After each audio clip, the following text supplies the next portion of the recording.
Hey y'all, this is Glenn Kaiser from Resurrection Band, Glenn Kaiser Band. Well, heck, it's just me. It's Glenn Kaiser. You're listening to classic Christian rock. Steve Perkins and Wildman, you guys are crazy. I love you. And by the way, if you're listening today, turn it up.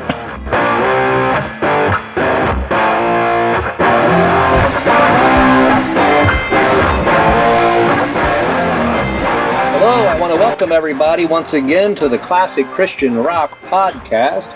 I am your host, Pastor Wildman, along with Steve Perkins. Steve, how in the world are you doing today? You know, honestly, I'm getting a little sick and tired of democracy. I kind of wish I lived under like a monarchy.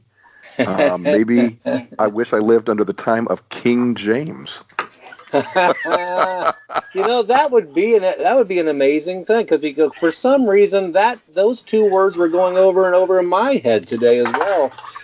This whole King James thing. So I appreciate that.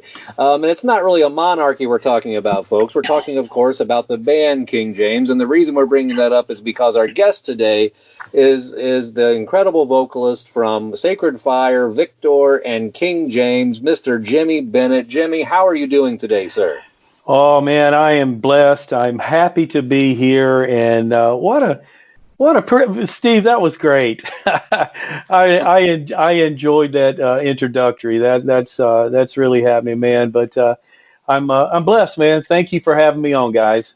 Well, sure. We're glad that you're here, and you know, believe it or not, that's what Steve just did. At least between the both of us, it was unrehearsed. It just kind of just happened. So, going with the whole King James theme there. So, Jimmy, one of the things that we want to talk to you about is going back to even before. Let's go back even before Sacred Fire, if we could. Oh goodness. Okay. All right, memory, help me out. What was it that inspired you to get into music and get into singing in the first place? Oh wow, that's gosh, it's been a while since I've been asked that. Well, many years ago, I was a drummer. Actually played drums, and I was in a rock band. And from God just started working and dealing with me. And once I gave my heart to Christ, I knew that I had this gift, and I wanted to continue that gift. And so I organized a band, and at the time I was living right outside of Wilmington, North Carolina. So I started this group, and we started visiting prisons, and we started visiting high schools, and we'd literally take now they won't let you do that nowadays, but we'd take drop cords and stuff and run them into like shopping strip malls and put our gear out there and just do live gigs, and just rock out the crowds as they were shopping.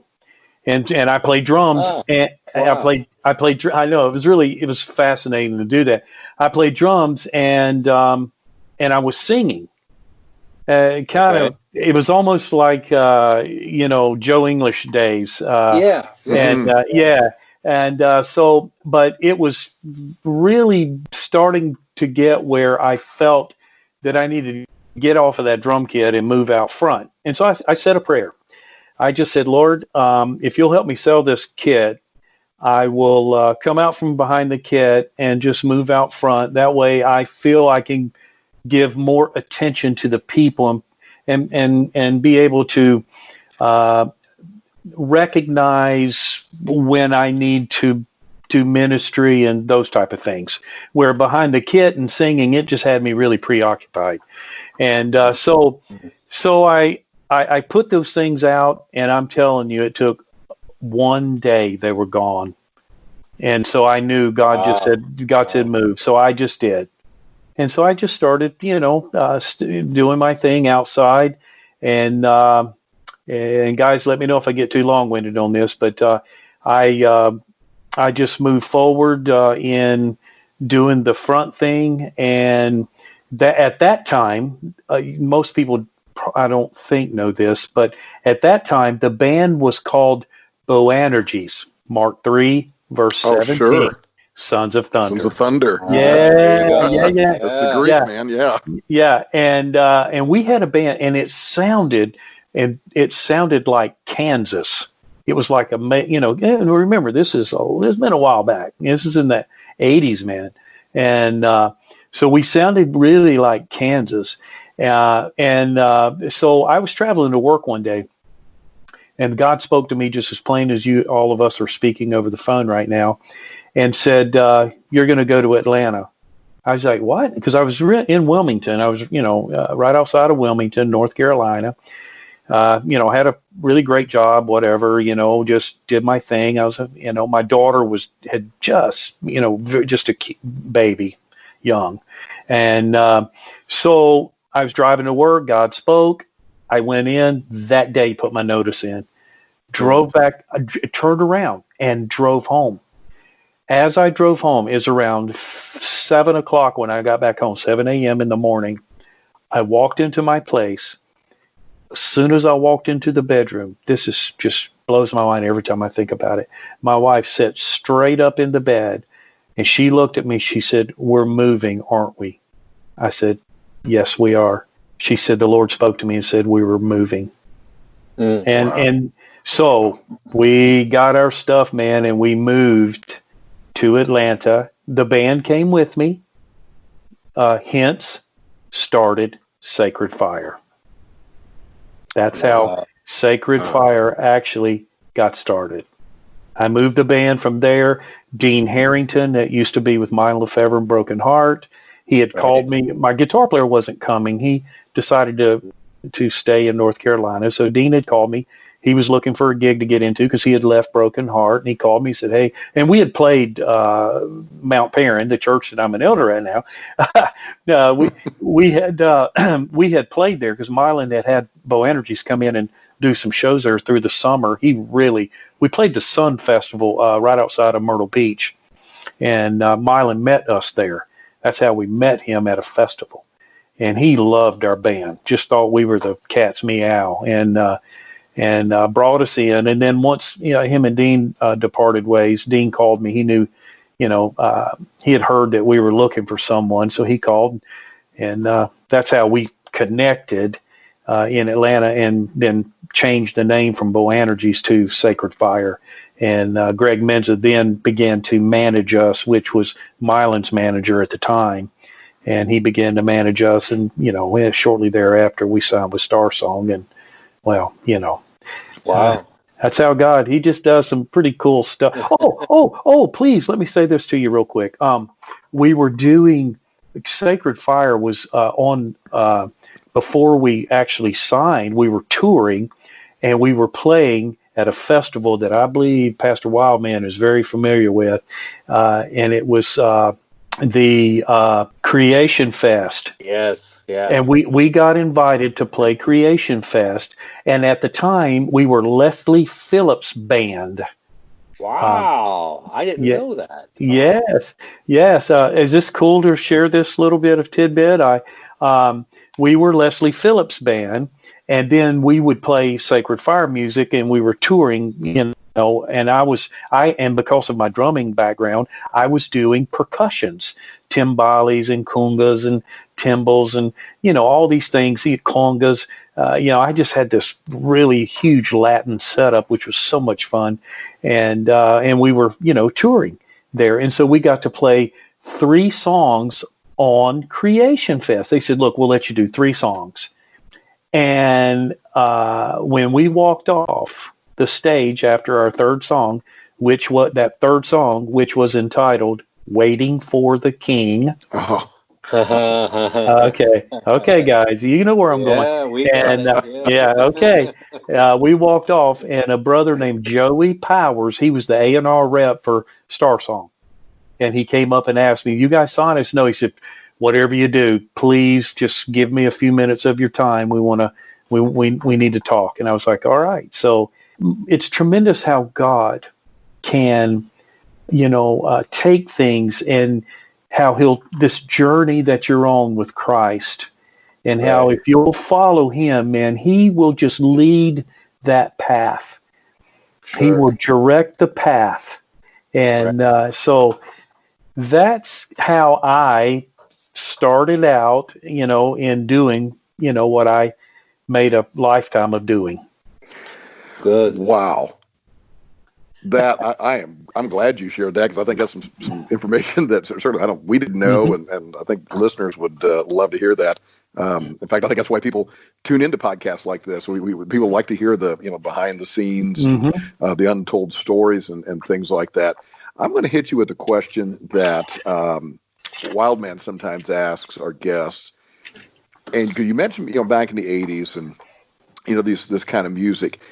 Did you ever experience the sort of pushback that some of the Christian bands did by playing that style of music, or having a certain look back in those days that maybe some said, that's not really Christian, that doesn't belong in the church, you guys need to stop that? Did you guys ever experience any of that?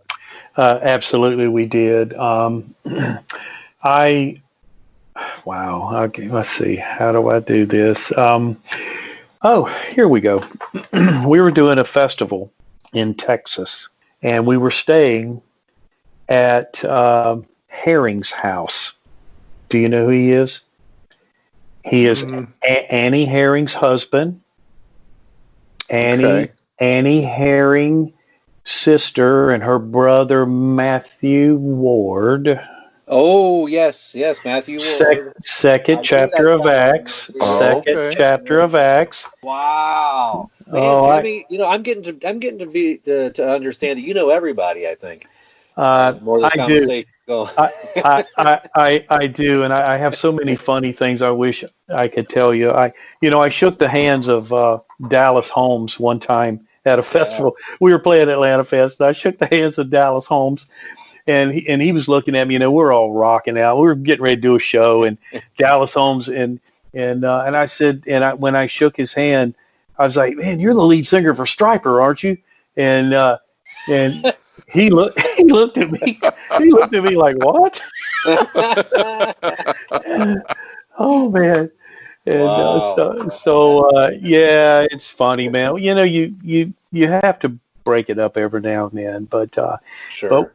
but we were staying with Buck Herring in Texas, and we were doing a show. They always did these really big festivals. You were asking me about ridicule or an all for playing, the style of music, and this happened to be Sacred Fire, and Broken Heart was there, and we were playing, and a very well known pastor named, and I'm just going to name his name. His name was David Wilkerson. Oh, yes. And Mm. it he made a statement, because he wasn't really into Christian rock music, and he wrote some things that I on that gig that was very heart wrenching for me, and I didn't really understand it, because my family, I was out there doing everything I could do, and it wasn't, and trust me, it wasn't for the money, because there wasn't a lot of money, in doing things like that. But we just felt like there was a message, through where God had brought us rockers from, and if we could relate and somehow speak into people's lives that were maybe dealing with the same convictions, it would help them. But I'll never forget that King James did a show in the early stages, and Robert was with us at this time. We were touring, and we pulled into a high school, and there were about, oh my Lord, I bet you they were 150 people out there with signs saying, Wow. protesting the show, and we got off the bus to go in, and people were screaming that you're of the devil, and I just went inside and just wept. I did. I was like, gosh, they don't have no idea. They don't even know me. They don't know Yeah. my personal life. They don't know where the Lord's brought me from, what God's done in my daughter's life, and Mm-hmm. they're just an awesome thing. So there were some times that I'd come home and my wife would say, "Honey, what is wrong?" I'm like, "I'm just, I'm distraught. I don't understand why." But you get a little bit of, really, it's a very minute and small thing, that what Jesus, you only imagine what Jesus went through. I mean, I couldn't. I couldn't. Yeah. I mean, Yeah. my